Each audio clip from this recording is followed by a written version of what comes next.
Welcome to Thrifty Garage. My name is Carson, and in today's video, I'm going to share with you my secret weapon for Christmas light removal.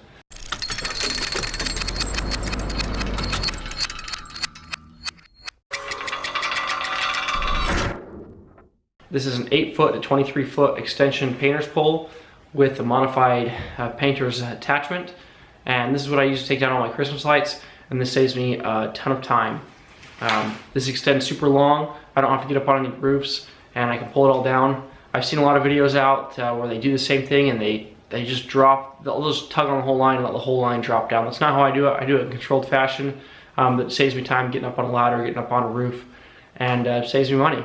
One thing to mention with this is I bought this from Home Depot, and this was the longest, most expensive extension. So don't cheap out on this, get the longest one, and you won't regret it. So we'll go ahead and show you this removal and show you how it's done, and then we'll go from there. Loosen up these joints.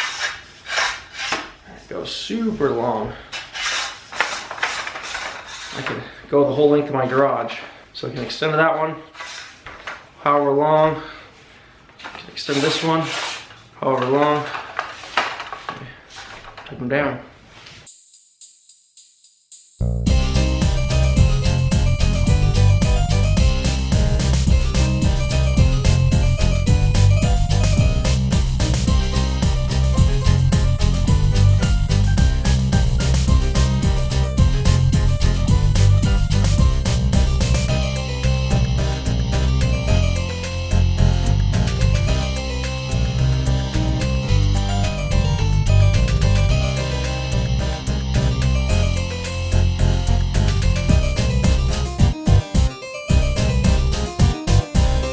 I took down this light and all of the roof clips, took them off of this one. All the roof clips are in here. And then I string them back up last to first. So this string right here will go on first, so I'm saving it to last. And I'm going window by window, taking these down. These roof clips worked pretty good on the windows with the adhesive. I've got one here that popped off. I think that was all that fell off, and then as I'm taking them down, a few of them are coming off as well. That window had quite a few, 2, 3, 4, maybe fall off the top. But for the most part, 95, 99% of them are staying on. So it's been a pretty good solution. Just those little adhesive clips behind the V-clips.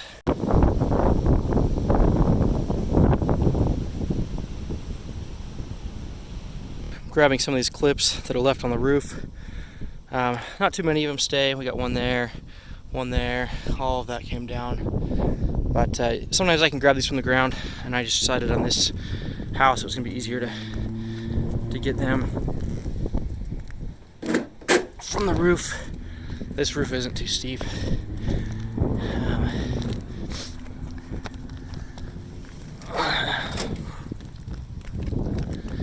It's kind of windy today.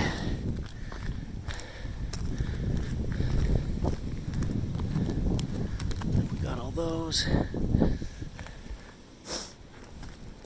This is the same house I did the video on the install on. This side, this is why I came up here. This side's kind of hard to see. It's kind of a hill right here, so it's hard to see up on this roof. The further back you stand, usually you can see better, but the further back you stand on this one, the further downhill you go. So these clips are these shingles are kind of rolled over. There's a bunch of crap in here, so that's why a lot of these stuck in here. So I decided it was easier to, instead of playing around on the ground, just to kind of keep yanking on it, or and trying to find all these, or leaving them up here. I prefer to take them down, so this way it was quick and easy. Come up here, just take them all down and be done. Okay, halfway through, had one here, and then none all along here. We got 2 on the end there. We might have a few wrap around that corner there. In fact, I think there are a few. Yeah, we got 2 right there as well. Take these out now. We'll be done. We'll call it. This is the last house we're removing them on. So here's a look at my wire storage solution. One of these little cheap brackets. These are like $1.60. That's how I roll it up. So before I roll it up, this is how the lights come off the house. and I take off all the clips. I store them separately in a box. Okay, so we got everything separated there. So I keep these and I store them for next year. Usually I plan for about a 10% loss. These will break. The longer they're out in the sun, the more sun faded they'll get and the more brittle they are. And also depending on how cold it is when you remove them, the more likely they are to break. So, and the ones under the roof are harder to pull off. The ones on the gutters are a lot easier to pull off. That can make a difference in what breaks. So I just plan on buying 10% more for next year. And then here I've got this last string from this particular house. So when I'm winding this up, I just plug these in together. It keeps all the cords together when I roll them up. And you can see here I've got labels. So I just take a roll of duct tape, really simple. I fold it over and put a letter on it. So here I've got A and here I've got E. And the way I do my lettering system is when I'm looking at the front of the house, so the first year I install it, no duct tape. And when I take it down the first year, I look at the front of the house and on the left-hand side, I label it A, whether that's where the plug wire starts or not. And on the right-hand side of the house, I just, every connection I go through, I, keep going up in letters. So A, B, C, D, E. And then sometimes like this year I did some windows on a house. And so I labeled the windows 1, 2, 3, 4, 5. So that way next year when I'm going to install it, I know where the ABC goes, and I just lay out my line on the ground. And that's usually how I take off this, is I'll take it off the roof and just leave it laid out on the ground so it doesn't get all tangled mess. I'll take off the clips and throw them in a box, and then I'll start winding them up off the ground. So I'm not usually doing this on a workbench. I've already got them all stored away for the season this year. So there's how I do it. I'll show you real quick a test section. Here's that extension cord that I used to run up the house to power all the lights. Just that blank wire. Everything that I do on the install side as well as on the removal side is to make the overall process easier. So in doing these labels, it makes putting them up next year much easier. Put my letter on it. And now next year when I go to find this and pull it out of the box, I know exactly which one we're looking for. Okay, so now that I've got this plugged in, I just wind it up. And again, the reason I use these over the reels work really good for extension cords I found. But because this wire is so small, it actually winds up really well on this. And the bulbs are kind of bulky, but the bulbs don't really take up a ton of space if you kind of just are mindful of where you're reeling it in. Just roll it up like that, and we're good to go.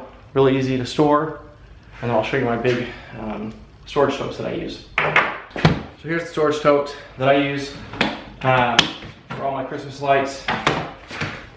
Works really well, and the reason I chose this size, this is a 17-gallon, the HDX Home Depot brand. It fits these lights side to side pretty well. I didn't want the big huge ones. There's a next step up, and the one size smaller, I couldn't fit these in with lights on it. So this works pretty well. I've got 3 sets of lights in here and all my roof clips on the bottom, and I've got timers and everything else in here. So it's a good stackable solution for me. I've got limited storage here, so it works well for me to store. One thing I do is I'll put them all in these totes. I'll leave the lids off and go stick it in our bathroom with a dehumidifier, and I'll close the door and seal it off and turn the dehumidifier on. It gets super hot in there, and it pulls all the moisture out of the air. And one thing I worry about is all of these sockets they can get moisture inside of them, and then it'll cause corrosion. So a little bit of an extra precautionary step. I don't think it's something you have to do, but I do believe it's going to help with longevity of the storage of these lights and make them last. If they would normally last 5 years, maybe they'll last 10 years. So hope you enjoyed this video on the takedown. If you have any questions on the install, be sure and check out that install video. Yeah, thanks for watching Thrifty Garage. Please like, comment, and subscribe.